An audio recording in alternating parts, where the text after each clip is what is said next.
Hoi, ich bin Michelle. Heute zeige ich dir im Vergleich, wie dein Geld in Cash auf dem Konto und investiert abschneidet. Gemeinsam schauen wir 3 Kriterien an. Wie einfach ist es, wie sicher ist es und vor allem gibt es eine Rendite. Es soll tatsächlich nur Menschen geben, die ihr Geld bar aufbewahren. Im Sparkässeli oder im Tresor. Das ist einfach. Das Geld könnte geklaut werden. Aber das ist eher unwahrscheinlich. Das Risiko ist also niedrig. Wie sieht es eigentlich mit der Rendite aus? Bargeld arbeitet leider nicht für dich. Das heisst, du bekommst keine Rendite und keine Zinsen über. Durch die Inflation verliert dein Bargeld auch an Wert. Die Kaufkraft sinkt. Nehmen wir an, du hast 100 Franken im Sparkässeli. Nach 10 Jahren bei einer Inflation von 1% kannst du dir etwas vielleicht für 90 Franken kaufen. Das heisst, dein Bargeld hat einen Wert von etwa 10 Franken verloren. Wie sieht es aus, wenn dein Geld auf dem Sparkonto liegt? Dafür eröffnest du ein Konto. Das ist einfach. Es kann schon sein, dass deine Bank vielleicht Konkurs geht, aber dein Geld ist durch einen sogenannten Einlagenschutz versichert.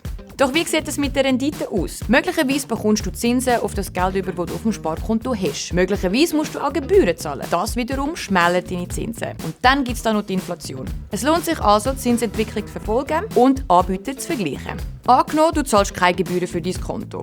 Du bekommst 1% Zins über und bei einer Inflation von 1%. Was denkst du, was passiert mit 100 Franken nach 10 Jahren? Überraschung, es sind immer noch 100 Franken. Sofern du eben keine Gebühren für dein Sparkonto zahlst. Kommen wir zum Investieren. Ein neuer Job, ein neues Hobby, ein neues Rezept. Etwas Neues anfangen ist nie ganz einfach. Das Gleiche gilt eben auch für Investieren. Dazu gehört ein bisschen Wissen und der Mut für den ersten Schritt. Investieren ist mit gewissen Risiken verbunden. Zum einen gibt es Schwankungen im Markt und zum anderen haben unterschiedliche Anlageklassen auch unterschiedliche Risiken. Pauschal gesagt haben also Aktien ein höheres Risiko als beispielsweise ETFs. Dazu erklären wir dir aber gerne mehr im nächsten Video. Wie sieht es da mit der Rendite aus? Entwickelt sich deine Investition in die positive Richtung, bekommst du dafür natürlich eine Rendite über. Durch Gebühren schmälert sich das wiederum. Das heisst, es lohnt sich durchaus, beim Produkt und beim Anbieter auf Gebühren zu achten. Nehmen wir an, der globale Markt wächst um 6%.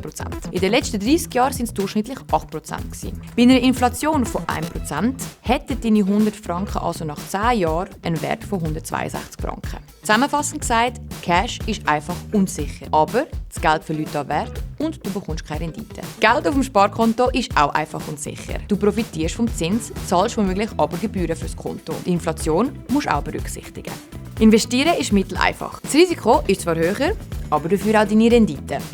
Kommen wir zum 8. Weltwunder, der Zinseszins. Zumindest gemäß Albert Einstein. Ob auf dem Sparkonto oder investiert, dein Geld und deine Zinsen verzinsen sich und arbeiten für dich, sofern du es nicht auszahlen lässt. So wächst dein Geld exponentiell Jahr um Jahr. Angenommen, du hast 100 Franken und bekommst 5% Zins oder Rendite pro Jahr über. Nach 10 Jahren hättest du 162 Franken und nach 30 Jahren sogar 432. Es lohnt sich also früh anzufangen.